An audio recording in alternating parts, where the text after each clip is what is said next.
qui disait qu'un jour, il priait et il a dit à Dieu que la croix que tu m'as donnée là, elle est trop lourde à porter. La croix que tu m'as donnée, comment on dit que chacun porte sa croix? Il dit que la croix que tu m'as donnée là, c'est trop lourd. Tu ne peux pas me mettre sur terre et j'ai autant de problèmes. Je veux changer de croix. Et Dieu lui dit, ok, ici, je vais où se trouvent toutes les croix de tous les habitants du monde entier. Tu vas y aller déposer ta croix et tu prends une autre. Il dit qu'il n'y a pas de souci, mieux il change parce que là, on ne peut pas continuer comme ça.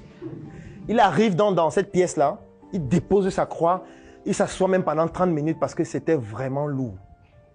Et il voit donc des milliards de croix.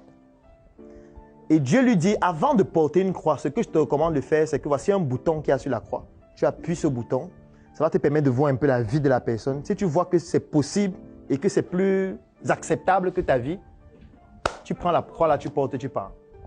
Il dit qu'il n'y a pas de souci. Quand il se balade dans la pièce, il voit une petite croix. Il dit que voilà la croix, comment elle porte. Dis donc, toi tu me fais souffrir. Pourquoi? Regarde la croix avec laquelle je suis venu. Donc il n'appuie même pas le bouton, il essaye de porter la croix, il n'y arrive pas. Il dit que mais c'est quoi ça? Une petite croix comme ça, il n'arrive pas à soulever. Il vient un peu voir la vie de la personne, il appuie sur play. Il voit que le gars est en prison depuis 5 ans et on le sodomise chaque jour.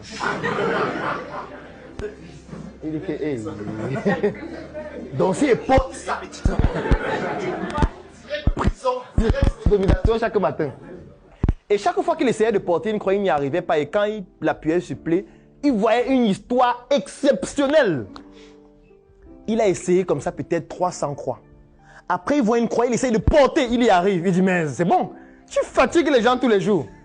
Et Dieu lui dit, appuie sur le bouton, il appuie, il voit que c'est lui. Il voit que c'est sa vie. Et Dieu lui dit que, je ne peux pas te donner un fardeau que tu n'es pas capable de porter. Rentre avec ta croix. Donc, c'est comme pour dire que chacun a une croix qu'il porte. Pourquoi tu vas avoir pitié de quelqu'un alors que peut-être sa croix est plus lourde?